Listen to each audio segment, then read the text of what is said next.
When you talk about 800 workers being summarily dismissed in that way, they'd actually lined up security guards with handcuffs to take them off the vessels, to take them off those ships. I've been in this house 27 years, right?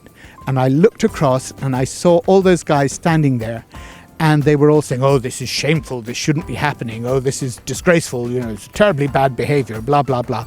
One by one, they got up in that statement, because it was a ministerial statement, and they made really sympathetic noises. And they looked so guilty. Their body language looked guilty, because they knew that just a couple of months earlier, if they'd passed that private members bill, that could not have happened. It's been a very, very long campaign.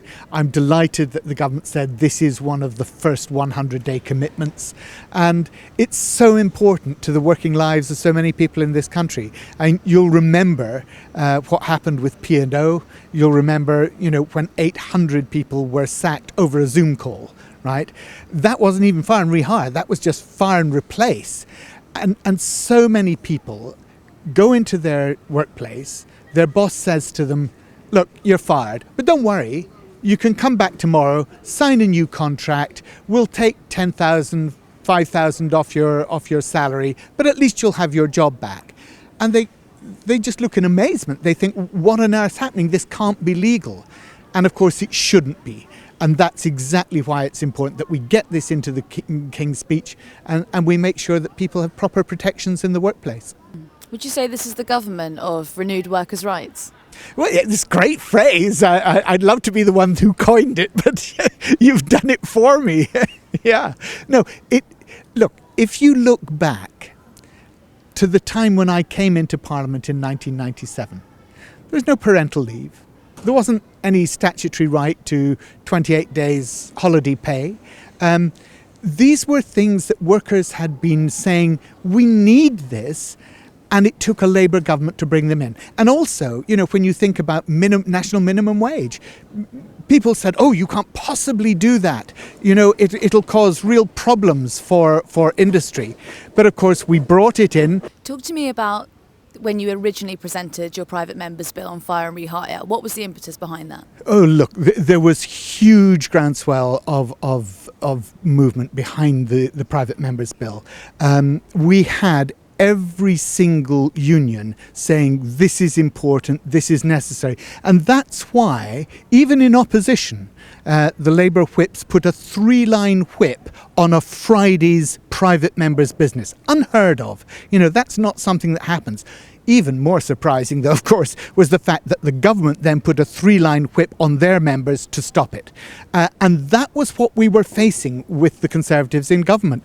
And it just feels like liberation now that we're going to get this and that workers all around the country can look and say, my goodness, some of us thought that politics didn't make a difference. It didn't matter who you voted for. It wouldn't make any difference. This is something that shows them that it does. This is something they've been yearning for. They've been campaigning for all up and down the country in big firms and small. Now it's going to happen. Can you talk to me about the material effect of what happened at P&O, which was a fire and rehire story? I know you've said that it was worse than that. But what was it like on the workers and their families? Well, look, we're talking about not just individual families. When you talk about 800 workers being summarily dismissed in that way, they'd actually lined up security guards with handcuffs to take them off the vessels, to take them off those ships. You're not just talking about individual families, you're talking about a community. 800 families, that is the heart of a community in that part of the world. It was devastating. And they couldn't believe it that they were asked to do this literally over a Zoom call. I just don't understand how any person who's the manager of a business sleeps at night when they know that they've just done something like that. Those guys didn't even get the chance to get their jobs back on lower terms and conditions, lower pay. They were just sacked. And then what the company did was they brought in agency workers to take over at much, much lower cost. no rights, no benefits, and that is why so many people in this country simply said, okay, this summer I'm not going by P&O. You know, if that's the way they treat people, if that's the way they treat families and communities, I don't want to use them for my summer holiday. And that was great because it hit them where it hurt. And what was the reaction from the Tory government at the time, if any? You know, I have to tell you, I've been in this house 27 years, right? And I looked across and I saw all those guys standing there. And they were all saying, oh, this is shameful, this shouldn't be happening, oh, this is disgraceful, you know, it's terribly bad behaviour, blah, blah, blah. One by one, they got up in that statement, because it was a ministerial statement, and they made really sympathetic noises. And they looked so guilty. Their body language looked guilty, because they knew that just a couple of months earlier, if they'd passed that private member's bill, that could not have happened. Mm. In terms of their behaviour when they were in government, do you think that their behaviour was so poor that it's actually reinvigorated the conversation around a constitution? Wow, that's a big question. And it's not just about the legislation that they did or did not pass. It's about really the way in which they regarded legislation as something that they could impose on others without necessarily troubling about it themselves. You know, classically you had Boris Johnson telling everybody else that they couldn't associate and holding parties in Downing Street. But you had this whole sort of drip of really poor behaviour. And that's why I think it's really important that Keir Starmer has said standards are going to be really important. Service has got to be at the heart of where the Labour government operates. It's service to the public. Country first, party very much second.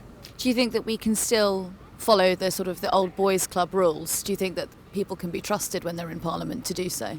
Look, I remember when I first came into this place and somebody said, oh, well, if we can't trust honourable members, then who can we trust?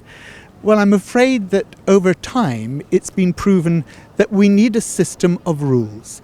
We need to have behaviour circumscribed by rules. And that's why it's not just the ministerial code that needs to be enforced, but we need rules of standards by which MPs operate. And that, I think, is something that this Parliament will see and I hope will follow. There's also been a big conversation following on from the election about the behaviour of some voters and constituents, particularly in Leicester South, where Jonathan Ashworth lost his seat.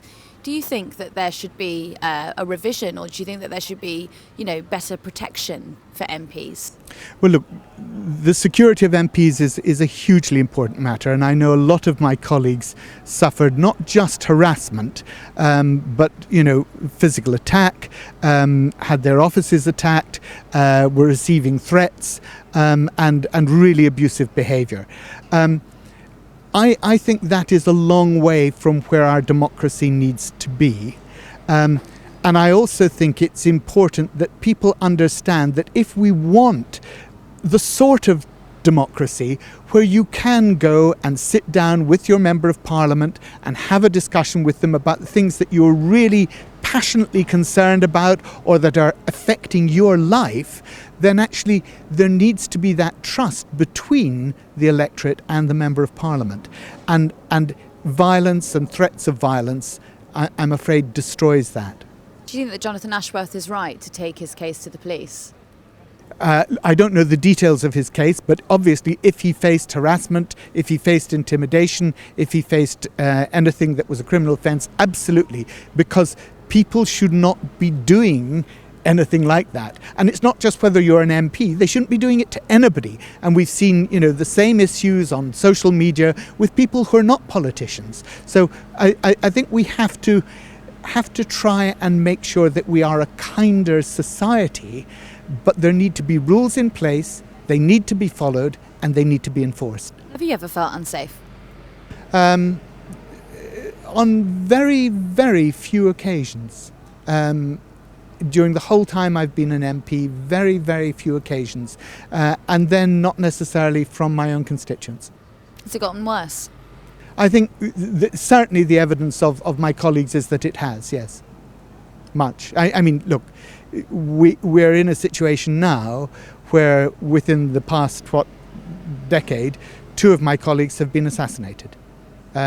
We are now officially, because there are so few MPs, we're now officially, I understand, the most dangerous profession in the UK for fatalities. So it is serious, and lots of others have faced physical attack. Can I ask you about Gareth Southgate? Are you pleased or are you sad to see that he stood down? Oh, I think he's been an amazing champion of English football. But of course, you are talking to a Scotsman, so you've got to be very careful here. Look, I think he's been an amazing champion of English football. And above all, it goes to what we were talking about decency. Everybody knows that Gareth Southgate is a really decent man, and he's tried to inculcate that in the footballers that he deals with, and to make sure that they wear the shirt with pride, and that we can look at them with pride and say, yes, we're proud to have these people represent us. And I think anybody seeing that match, look, Spain were the better team, but actually they put up one hell of a fight, and they really did the nation credit. So all part of them, but, all best wishes to Gareth Southgate with whatever he goes on to do. Sorry, fine, I'm just going to circle back to the fire and rehire. Have you had many conversations with the Leader's Office about implementing this legislation? Yeah, look, I've spoken to Angela and spoken with ministers, or shadow ministers as they were then, about how we need to implement this. The legislation that we put through as a private member's bill, that is very much what needs to be implemented. They know that. I hope they'll be able to see it as, a Blue Peter bill, one that I prepared earlier, and they just put it on the table and go with it.